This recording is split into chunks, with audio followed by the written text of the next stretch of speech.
This is a two-part tutorial series which will show you how to create a miniature solar system and a physics-based character controller in Godot 4 with C#. Part 1 will show you how to make the planets, while Part 2 will show you how to make the player. The source code is on my GitHub, link in the description. If you find this tutorial helpful, consider subscribing to my channel or supporting me on Patreon. Okay, so you can see I have a fresh Godot project here. The only things I've done is I've imported a few textures. These are going to be for our planets, and this Milky Way texture is going to be for our skybox. And these are all included in the GitHub project if you want to use the same ones, or you can use your own images. First thing I'm going to do is just quickly go to project settings, filter naming, and under editor naming, I'm just going to change the scene name casing to Pascal case because I'm using C#, and this way the scene names will match the script names. So we're going to create a 3D scene. I'm going to call this solar system, and this is going to be our base level. Now to get this looking a bit more like space, I'm going to add a world environment node. Here we're going to add new environment. For the background, I'm going to pick sky. For my sky, do new sky, and then sky material, we're going to do new panorama sky material, and then this takes an image.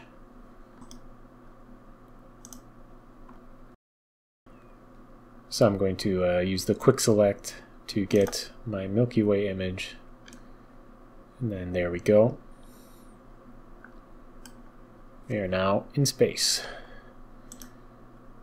Now let's start by adding some planets to our scene. So I'm going to do a new static body 3D, and this is going to be the sun. Now the reason I use static bodies over rigid bodies is because, say you're making a planet that has very complex terrain, caves and craters and canyons and whatnot. If you use a rigid body, the collisions won't work. Rigid bodies don't support, I believe it's concave colliders when there's dents and stuff in it. They don't work. You need to use static bodies to do that. Now what we're going to end up doing is making it so that this static body actually moves around as if it were a rigid body.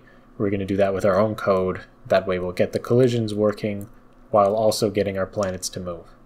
So that's going to come later. Now for the sun, just add a mesh instance 3D. I'm just going to make it a circle, or a sphere mesh rather. For the radius, let's make it 50 meters wide. This is going to be our sun. We're going to add a new standard material 3D. Open up that material, and I'm going to go into shading. Make it unshaded, right? Because it's the sun, it's emitting light. And we can go to albedo, and for the color, let's make it yellow. Now in this sun, we also want to get an OmniLight 3D, and this is what will actually light up our scene. So let's make the range, quite big. We'll make it 1000, and we'll bump up the light intensity to 5. We can test that once we add our other planets and make sure they actually get lit up properly. Lastly, on the sun, let's add a collision shape 3D. Make it a sphere shape with a radius of 50. In this way, we won't fall into the sun.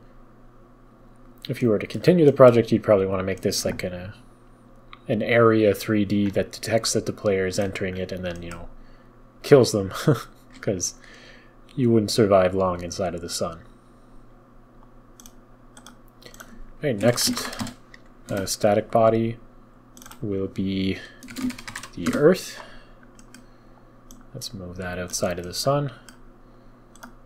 Similarly, we'll have a mesh instance 3D.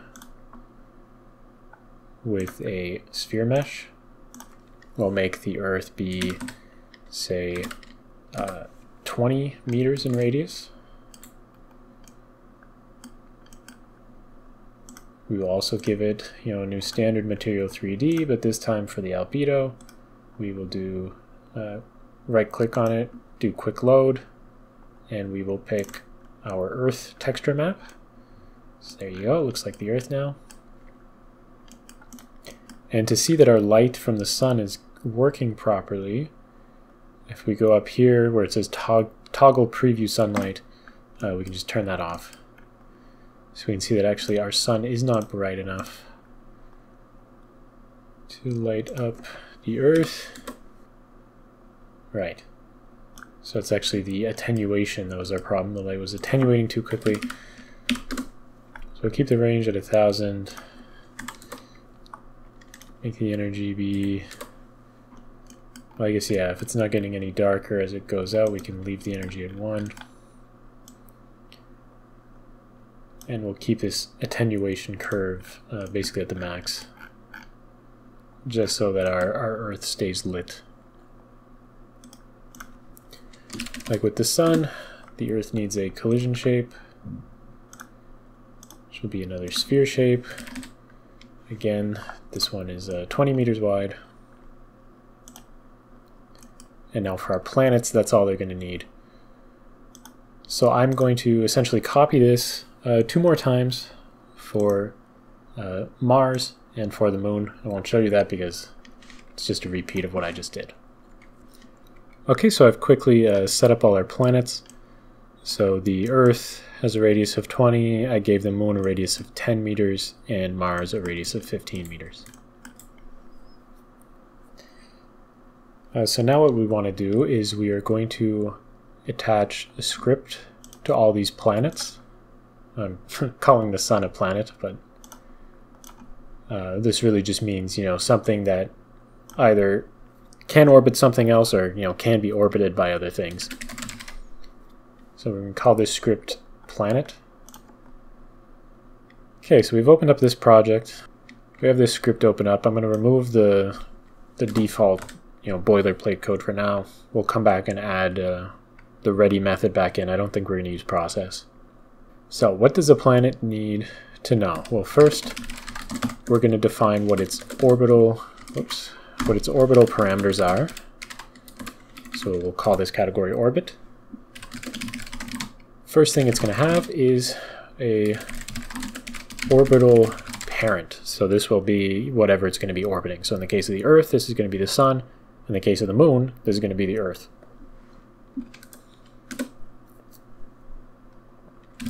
Next, we will say the orbital radius. So for this project, all the orbits are just going to be circles. You could, of course, change how it works and make them ellipses. But to keep it simple, it's going to be just a radius.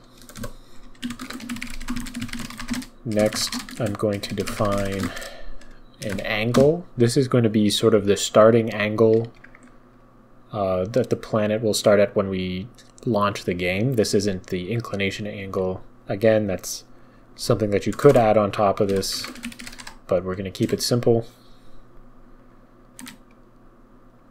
Next up, we are going to do a new category, so that's all we need. That's all we're going to define for our orbits, and we're going to call this gravity. So first, we're going to take in, actually, I'm going to keep this public, call this surface radius.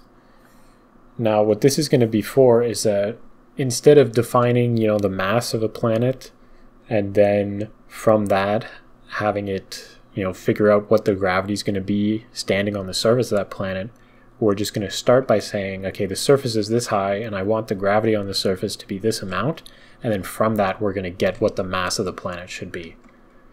That way, in our case, we can just say, when you're on the surface of the Earth, gravity is going to be 9.8 meters per second squared, and the surface of the Earth is, 20 meters. It's a 20 meter radius, and then it'll figure out the gravity, or the mass rather, for the gravity calculation from there. In here we're going to do surface gravity. So that's it to define our gravity. Our next category is going to be called rotation. This is going to be the rotation of the planet around its own axis. So what that essentially means is how long a day is. So we'll call that, private float day length. And now in our project we have the moon, and an interesting fact about the moon is that one side of the moon always faces towards the Earth, and that is called tidal locking. So we're going to add in tidally locked as a Boolean parameter.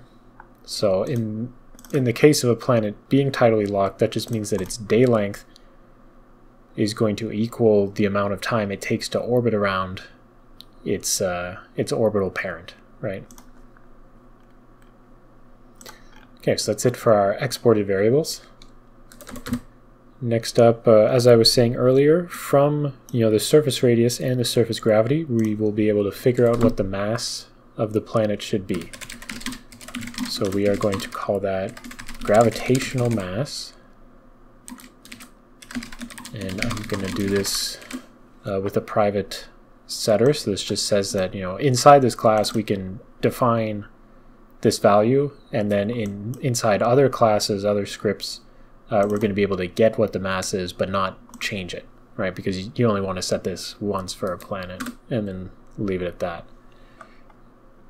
And gravitational mass is essentially, when you're writing equations involving orbits, you often see the gravitational constant g, and this is normally multiplied by the mass of the planet.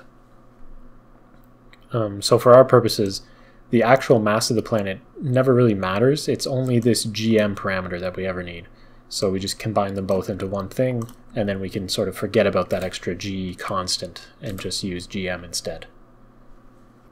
Okay, so now we can write our ready method. So in this, we are going to define what the gravitational mass should be. And I've worked out the math for that, and it should be the gravity felt on the surface times the surface radius squared. And that gives us what this gm value should be. Now what we're going to do next is we're going to write a lot of helper methods related to our planet that we're going to end up using in a number of places. So now the first thing we're going to do is public vector3 get acceleration at position. Just going to take in a vector3 global position. And now what this is going to do is it's going to say, if you have an object at this global position that is being, affected by the gravity of this planet, what acceleration is that gravity going to induce on that other body? Now to do that, first we need the distance between the two objects. So for that, we just take the global position of the other object minus our global position. And then what we're going to do is return the normalized distance, because this is essentially just going to point between the two, say the two planets, and we will multiply that by the gravitational mass divided by the length squared. And this is just sort of Newton's law of universal gravitation, just without the masses, because we are using, we're doing an acceleration and not a force, so we don't need the mass of the other object. And the mass of our planet is already included in this gravitational mass thing. Well, now what?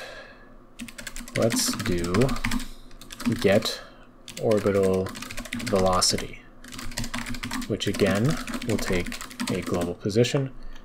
And what this method is going to do is we'll say, we have a moon, or we have the player who is at this position, and we want them to have a perfect circular orbit around this planet. What velocity do they need to achieve that orbit? So again, we need the displacement vector between the two bodies. Then we can get the speed that they should be orbiting at. And this is, similarly with this method up here, you just kind of have to Google, what speed is required for a circular orbit, and you'll find, readily available the equation, which is the gravitational mass divided by the distance between the two bodies, and then you take the square root of that. Now we don't want just a speed, we want a velocity, so it also needs a direction. So for that, we will do d.normalized, and we're going to take the cross product of that with the upwards direction. And now essentially what that does is, taking the cross product of two vectors, you get a perpendicular vector to the two, so it's at a 90-degree angle to the two other vectors. All our planets are going to be in the XZ plane, so by taking a cross product with the y-axis, we get another result that is still in that XZ plane and is perpendicular to the displacement between the two, and that way it actually will orbit it. And lastly, we return the direction multiplied by the speed. Oh, and I just noticed that actually up here, I missed a little something with the direction. It should actually be negative, because this is an attractive force, meaning that it should be, pointing inwards instead of outwards. So make sure to make that negative. Next helpful method, we can get the orbital period. Now this is going to return the orbital period of the planet that we're currently looking at. And the equation for that, I think this is like Kepler's third law, or it's at least one of them. And it's 2 times pi times the square root of the orbital radius to the power of 3 divided by the gravitational mass of the body that we're orbiting. And we're going to use this when we set up the tidal locking, right? Because in the case of that, the length of the day has to be equal to this orbital period. Right. I think this is our last helper method, and we're going to call this get relative velocity to surface. And this will take in a global position and a linear velocity. So what this is going to do is say we're giving in the global position and the linear velocity of the player character. It will tell us how quickly that character is moving, relative to the surface of the planet. Now, before we get into this, I'm going to have to explain how we're actually going to make a static body 3D move as if it were a rigid body. And for that, I'm going to start our physics process method, and then we're going to come back to this in a moment.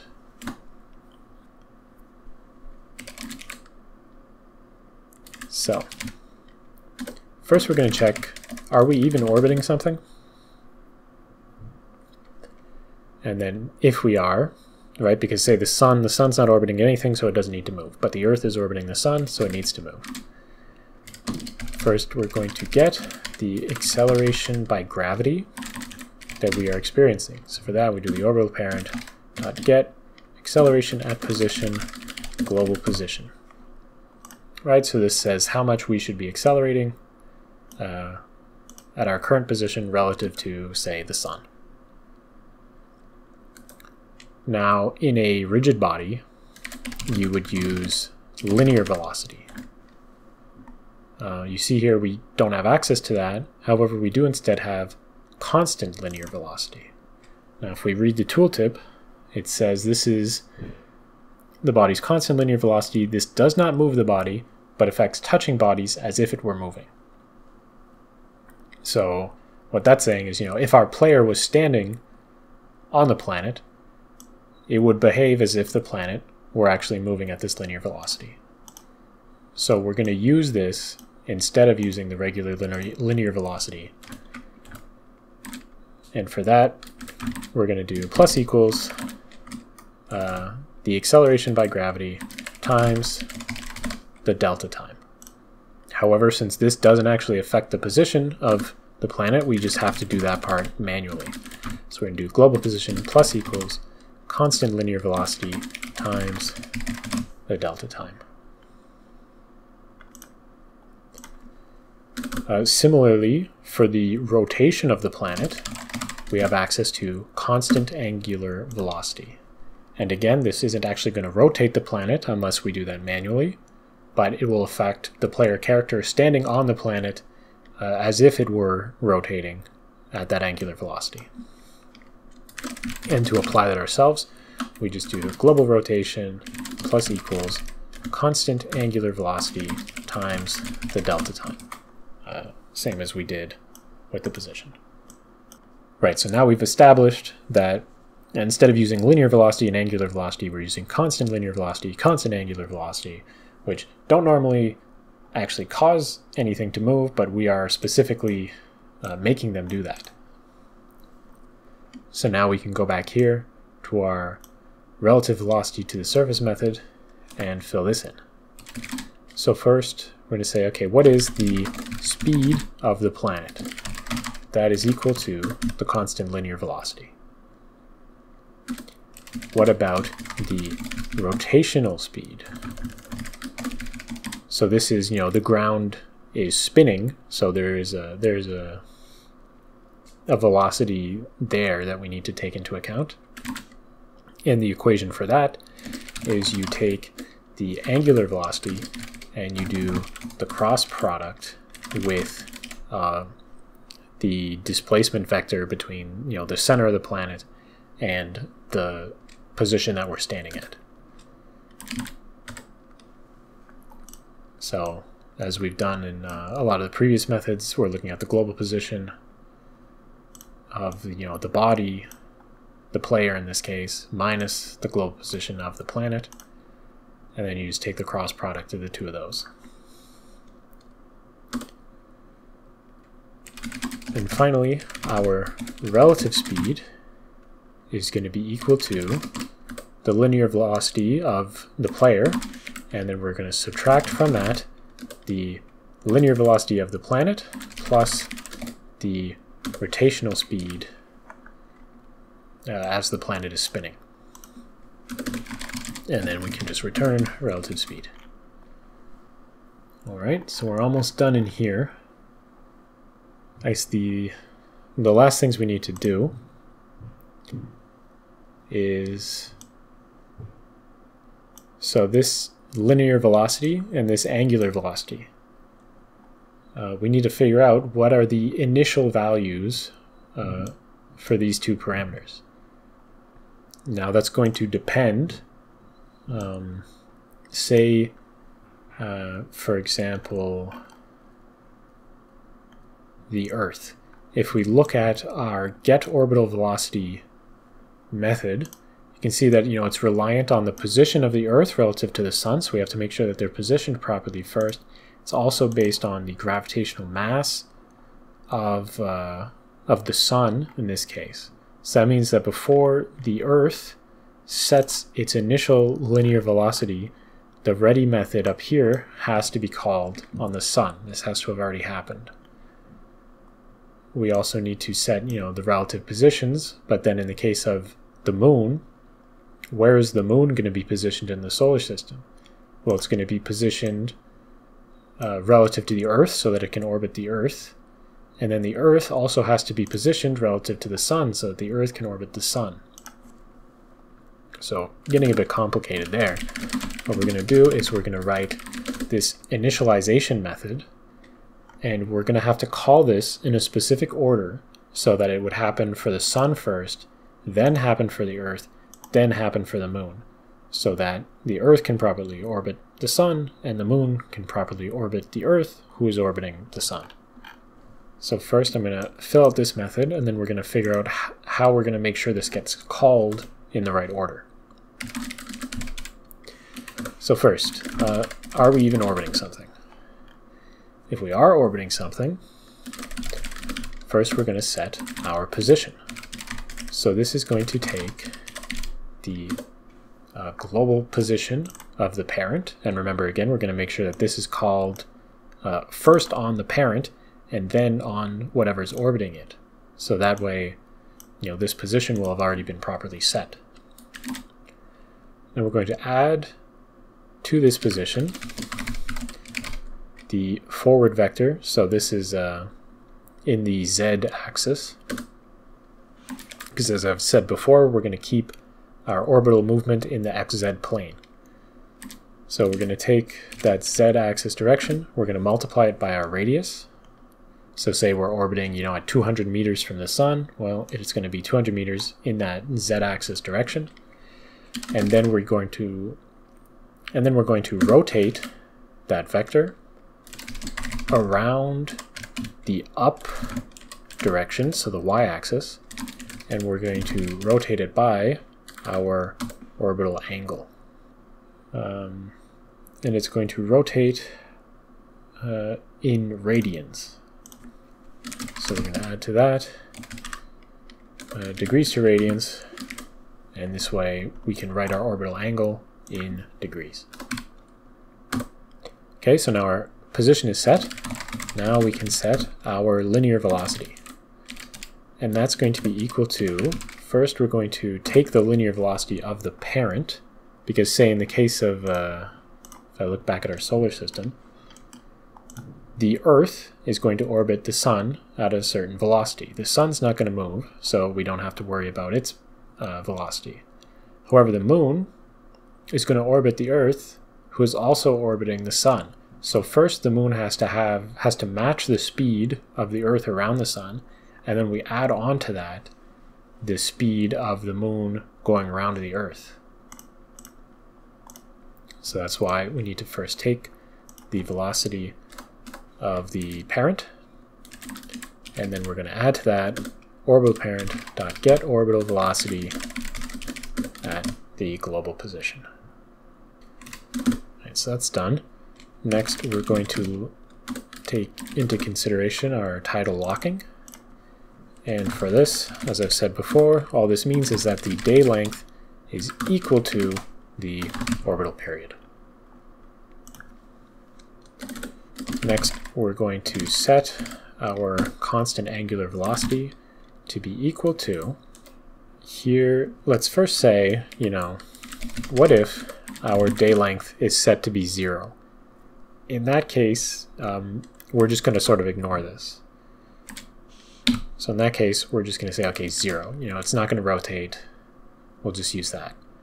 Otherwise, we're doing 2 times pi divided by the day length. Right, so then, yeah, angular velocity is equal to 2 pi divided by the period. However, you can see this is giving us an error, and that's because it doesn't want a float, it wants a vector 3. So this is sort of our angular speed that we're going to be moving at. And maybe to make that even clearer, I can just call this angular speed equals this. And for the angular velocity, this is a vector 3, and the direction of that is the axis that we're going to rotate around. So we're doing our angular speed times vector 3 dot up, because we want to rotate around the y-axis. And if you wanted to incline your axial tilts, you would just set this to a different vector. And one final adjustment is that, and I just know this because I've tested it, just to make sure that the rotation of the planets around their own axis matches the rotation of the planets in as they move along their orbits. We just have to set this negative. Cool. And now, as a nice little sanity check, we can just do gd.print initialized name. Now this will just let us know that we were setting up our planets in the proper order. So it'll go, initialize sun, then initialize Earth, then initialize moon, and then we know that we're doing it properly. There's only one final adjustment I need to make in here. And that is, as I was saying before about the orbital velocity, right? The Earth going around the sun, the Earth just needs to worry about its own velocity. However, since the moon is orbiting the Earth, which is orbiting the sun, the moon has to take on the Earth's orbital velocity in order to properly follow it. In a similar way, the Earth only needs to care about the sun's gravity, right? We're doing sort of like a two-body problem here. We're not doing a full n-body simulation, because at this scale, if the Earth was feeling the gravity coming from Mars, its orbit would get really wacky really quick, and it would not be stable at all. So the Earth experiences the gravity coming from the sun. However, in the case of the moon, since the moon is orbiting the Earth that's orbiting the sun, the moon also has to experience the gravity coming from the sun for it to move properly. So to take that into account, we're going to take this acceleration by gravity parameter. We're going to bring that up here. So we'll do public float acceleration by gravity. And I'm going to do that with a private setter, so we can only set it in here, but we can use it elsewhere. And instead of using this local variable, we're going to use this global variable. Whoops. It shouldn't be a float, it should be a vector3. So this way we're now tracking the acceleration that we're feeling due to gravity.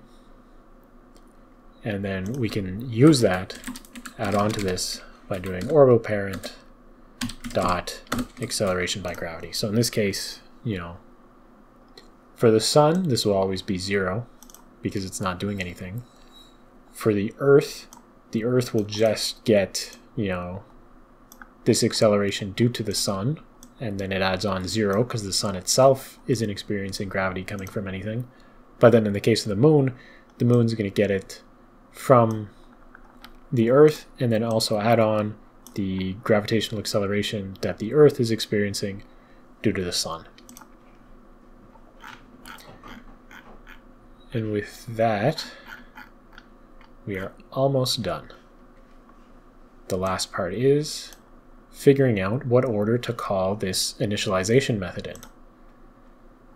So what we've said before is we want the sun to go first, then we want the Earth to go, then we want the moon to go. And the way we're sort of ordering that is, how many things are you orbiting going down that chain, right? So to define that, I'm going to make a method called how many parents? And what this is going to mean is, say, in the case of the sun, that's 0. The sun doesn't orbit anything. In the case of the Earth, that's going to be 1, because it orbits the sun. For Mars, same thing, it's going to be 1, also orbits the sun. But for the moon, it's going to be 2, because it orbits the Earth that orbits the sun. And then we're going to sort them from lowest to highest. The sun goes first, then the Earth, then Mars, then the moon, right? So if orbital parent is null, so if we're not orbiting anything, well, then it's just 0, right? The sun doesn't orbit anything, it's just 0. Otherwise, we are going to return how many things does our parent orbit plus 1. So this works recursively. You can see it would start with, if we're saying how many parents does the moon orbit, it will go, my orbital parent is the Earth. How many things does the Earth orbit? Its parent is the Sun. How many things does the Sun orbit? The Sun orbits 0, therefore the Earth orbits 0 plus 1 equals 1, therefore the Moon equals 1 plus 1 equals 2. So now that that's done, we just need to actually use this. And to do that, go back to our project. We actually save our scene, so it'll be solar system. And we're going to add a script directly onto our root solar system node. So in our solar system scene, or script, first we are going to define a static instance of our solar system. This way, there will only ever be one solar system in a given scene, and anywhere in any of our scripts we're going to be able to access this solar system script through this instance variable. Next, the solar system also contain a list of all of its planets, and it's going to be a private setter so that the list of planets can only be set in this class, and elsewhere its value can just be used. So our planets are going to be, well, first we're going to get the children of the solar system, right? Because if we look at our scene, we have a solar system up here. Here are all of its children. Now we only want the children that are planets. So for that, we're going to use where. And you can see by using where, we're going to be using system.link, which you can see now appears up here in our usings. So make sure that that's up there, else it doesn't work. Then we'll write our predicate, which says we want children X, where X is the class planet.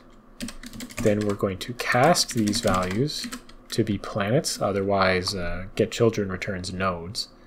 So we're saying we want the ones that are planets, make sure to actually change their type to be a planet, and then lastly we're going to turn this back into an array. And actually, instead of turning it back to an array immediately, we are first going to order it by, and this is where we're going to use our method. So we'll say that it's a planet, and we're going to call the how many parents method. Right, so this way an order by goes in ascending order, so it'll start with the Sun at 0, then the Earth at 1, then the Moon at 2, right? And then lastly, we can cast this back to an array. Now if we just do a for each and we loop through all of our planets, then we can just call planet.init, and that will initialize every single planet. Alright, so with that, we go back into our scene.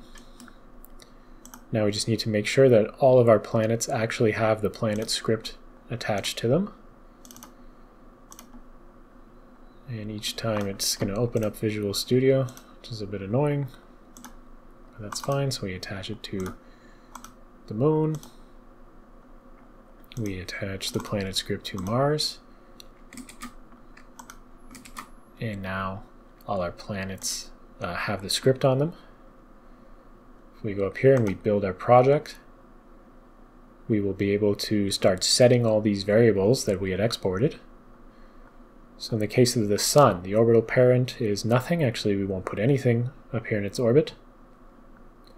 The surface radius of the Sun was 50, I believe, and for its gravity, let's just call it 10.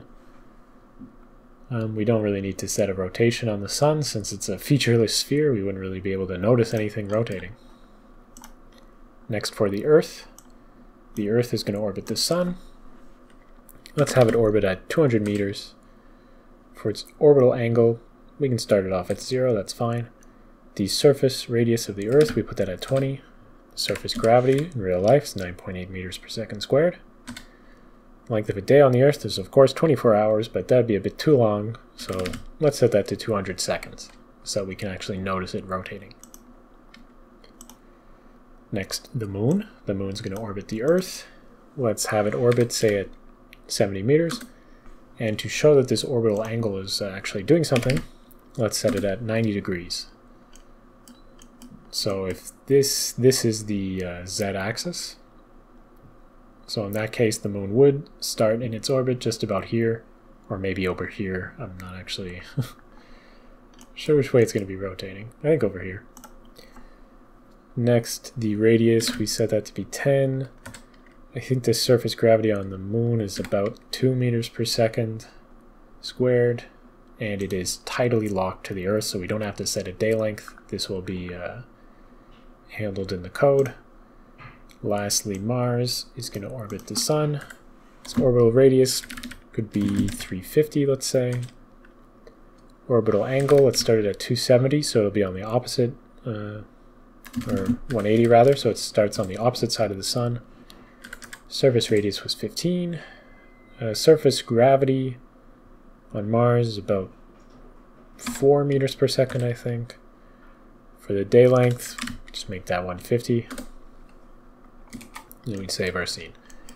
Now, one last thing we're going to want to do to be able to actually test that any of this is working, I'm going to add a camera node onto the Sun. Let's bring that up here. Now we want this to face downwards, so it's looking at the solar system. If we preview it, we can only see the Sun at that distance. So let's move it up some more, preview it. You can see Mars was a bit out of frame. And there you go. At this distance, we'll actually be able to see our planets moving. And now we're going to actually be able to test and see if this all works. I'm going to run the project, select the current scene to run from. Here it is. So as I was saying, this is the orbital angle. So Mars started at 180 degrees, Earth was at 0 degrees, the moon was at 90 degrees relative to the Earth. You can see that everything is orbiting as it should be.